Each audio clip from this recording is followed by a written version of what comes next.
I am John Kaiser. I am at the Metals Investor Forum in Vancouver, May 5th, 2017, talking to Rick Mazur of Alto Ventures Limited.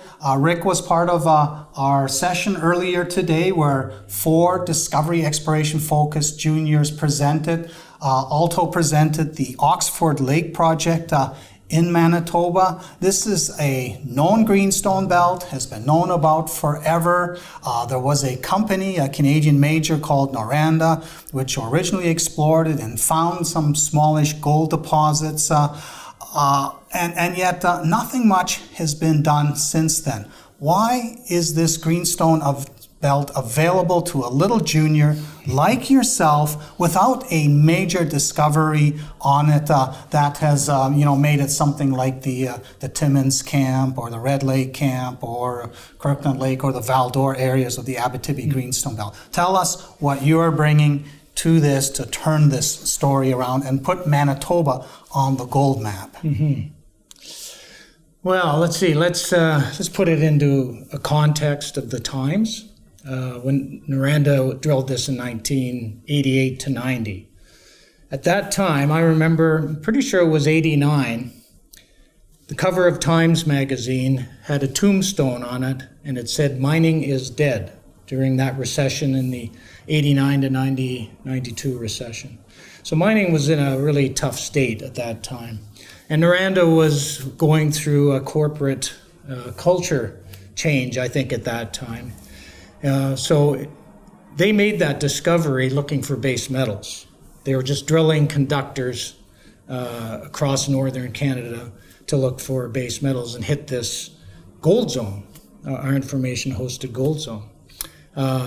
Did a bit of a campaign in 1990, but things were changing up at head office level.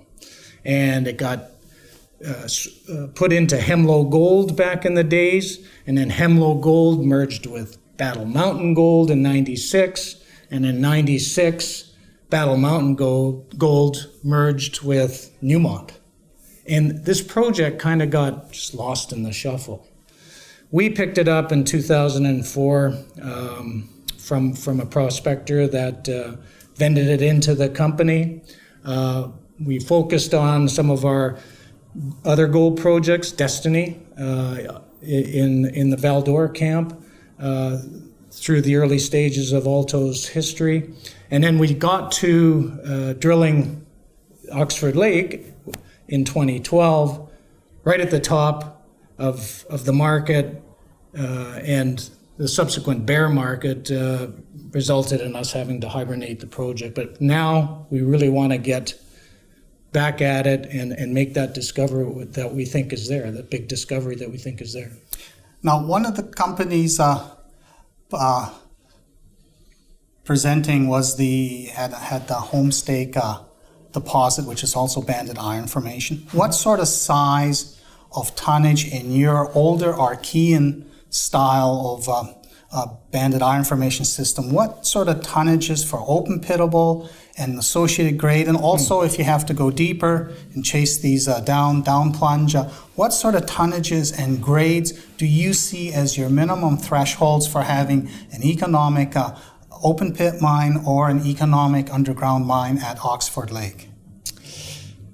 Yeah, John, it's very important for a little junior company to not waste shareholders' money. So we do definitely have an exploration model, and we have parameters that we're looking for so that we know when to hold them and know when to fold them. The Oxford Lake, the geology of the Oxford Lake deposit lends itself to something very similar to the Musselwhite deposit, which is 6 million ounces of gold. The Back River deposit in Nunavut that's held by Sabina right now, that has a 250 million market cap. It lends it to that as well, 5 million ounce deposit. There's other Meliadine, Meadowbank. And what do these grade?